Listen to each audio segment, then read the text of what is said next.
proverbe dit que quand ton cœur, plus de toutes choses, quand c'est Dieu qui vient les ressources de vie. En d'autres termes, quand ton cœur est libéré, c'est alors que les fleuves de vie dont a parlé le Seigneur à ceux qui ont cru vont être là. Et tu peux commencer ton combat spirituel. Parce que la force n'est pas de toi. Les armes ne sont pas de toi. Ce sont les armes de Dieu en toi.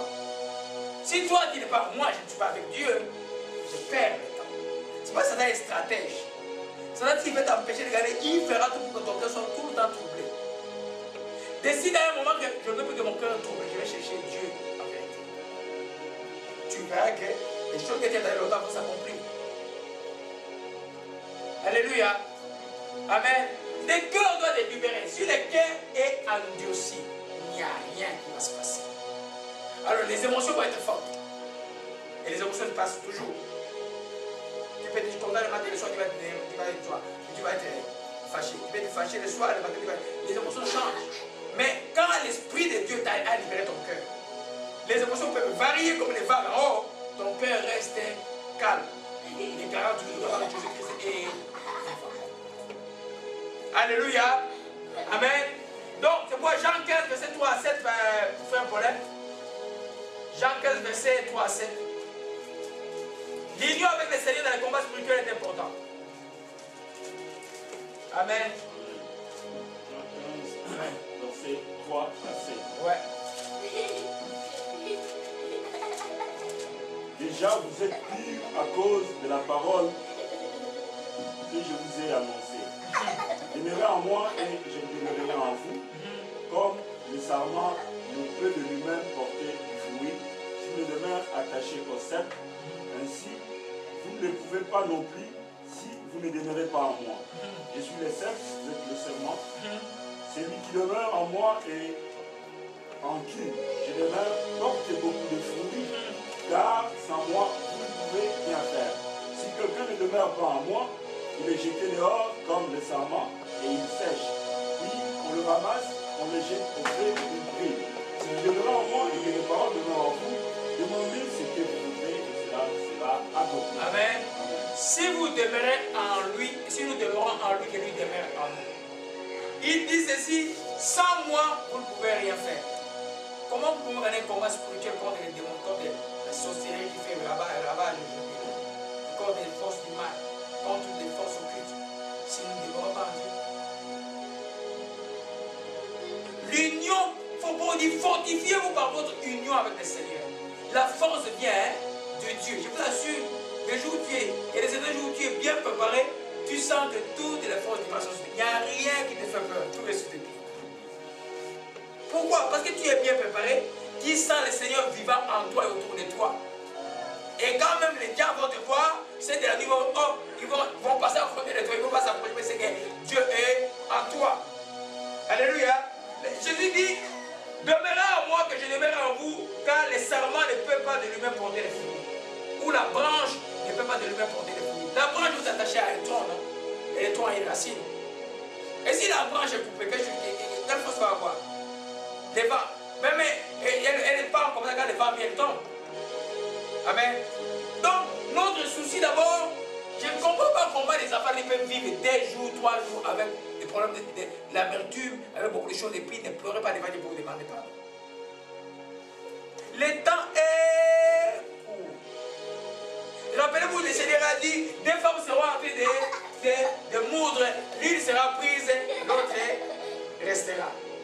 Rappelez-vous que le Seigneur a dit, même dans nos propres familles, il y aura 5 divisions parmi les 5. Division, ça veut dire simplement, l'autre se rend à Dieu, les autres ne vont pas être à Dieu. Mais ce n'est pas le souhait de Dieu. Ça, c'est les hommes qui veulent. Dieu dit simplement, crois au Seigneur Jésus qui sera sauvé avec toute sa famille. Mais c'est aux hommes maintenant de répondre. Alléluia. Amen. Donc, s'il ne demeure pas attaché au sceptre ou au tronc, ainsi vous ne pouvez pas non plus demeurer en moi. Je suis le sceptre, vous êtes le serment. Celui qui demeure en moi, en qui je demeure, porte beaucoup de fruits. Et quand ça, vous ne pouvez rien faire. Vous voyez que c'est comme, il prend la symbolique d'un arbre. La sève, qu'est-ce qui relie la branche avec le tronc, avec les racines? Quel est l'élément chimique qui relie? La sève. Et la sève, c'est comme le Saint-Esprit. C'est le Saint-Esprit qui nous relie qui relie, parce que le Saint-Esprit c'est l'Esprit de Dieu, le Saint-Esprit c'est Dieu, le même Saint-Esprit qui est en Jésus, c'est le même Saint-Esprit qui est en nous. Et nous qui sommes dépendants de lui, nous trouvons notre ressource en lui, c'est la sève, c'est le Saint-Esprit. Mais à partir du moment où nous sommes coupés, il n'y a plus rien. Amen.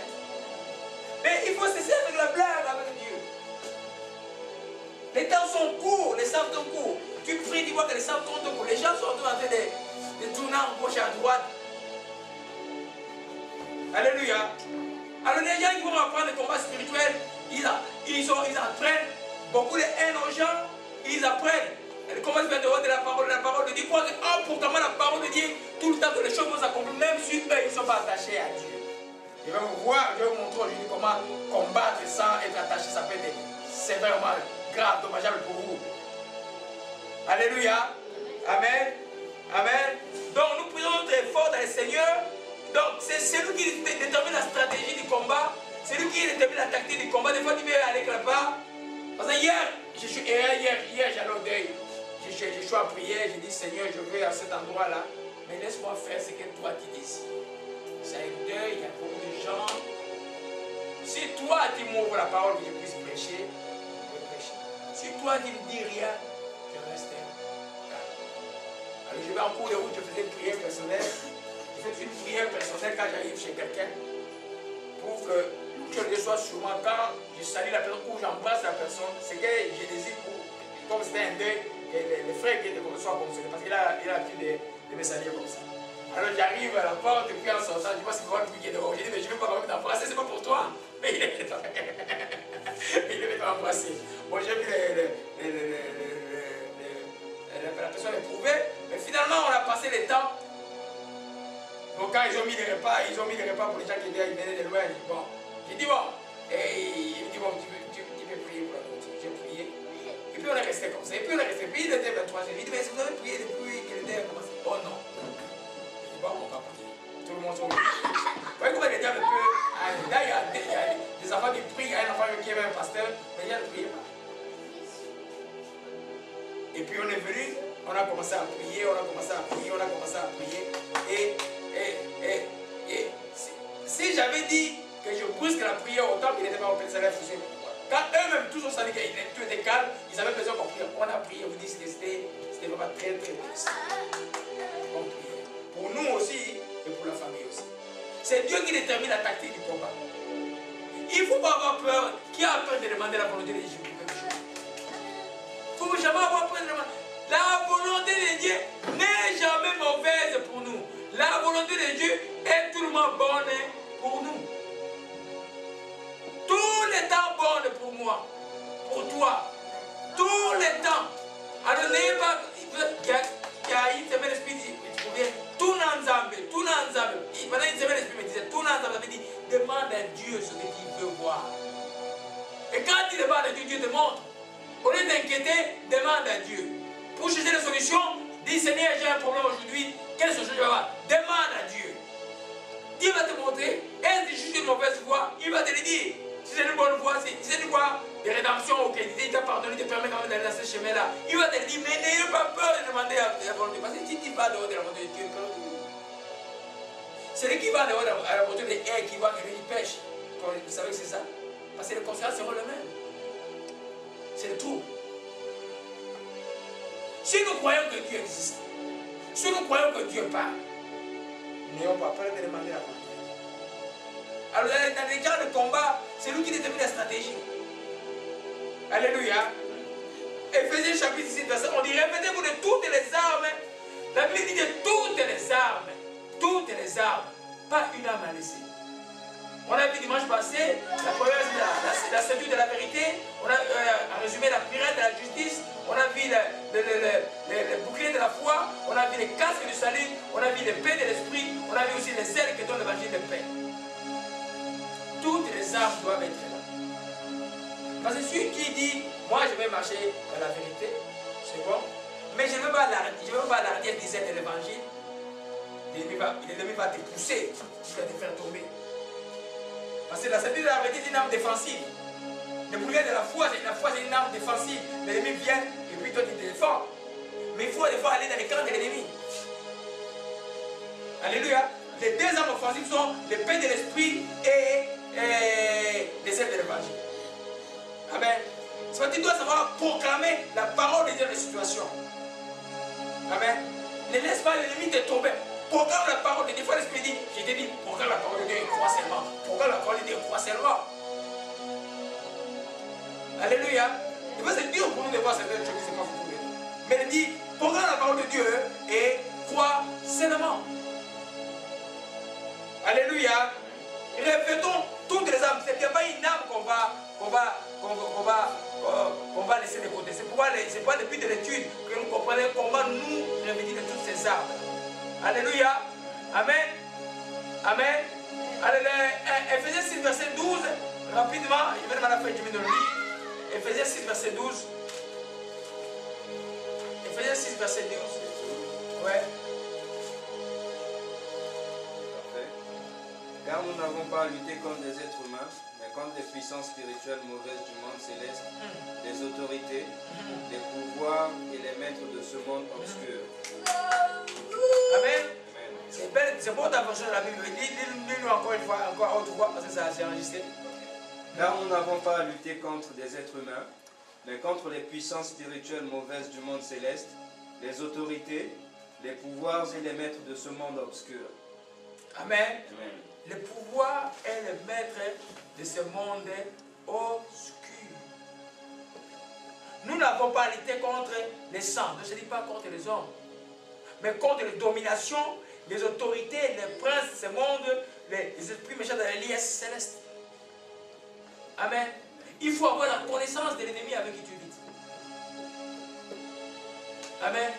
Lutter contre les démons de la peur, ce n'est pas comme lutter contre les principaux que décider ta mort ou le conseil des ténèbres a dit, comme ils ont dit à certains temps sur moi, que j'ai vu ça à l'esprit, qu'il doit mourir à telle date. Et puis chaque fois que j'ai regardé la montre, pendant une année, c'était le chiffre 13. Chaque fois que mes yeux étaient sur la montre, pendant une année, je venais, si vous ne savez pas, les noms, mes yeux étaient sur le chiffre 13. La montre de la voiture, chiffre 13. Tu tournes à gauche, le chiffre 13. Pendant une année. Si tu ne connais pas la parole de Dieu, ils vont t'avoir. On revenait des États-Unis, notre voiture était en panne. Depuis qu'on était revenu des États-Unis, tous les fois que j'ai regardé la montre, pendant presque 18 mois presque. Chiffre 13. Alors je commence à dire chiffre 13 qui est créé par Jésus-Christ. Et qui ne va pas voir, parce que Jésus-Christ est le verset à tous les Jésus-Christ. Je commençais à renverser cela par la parole.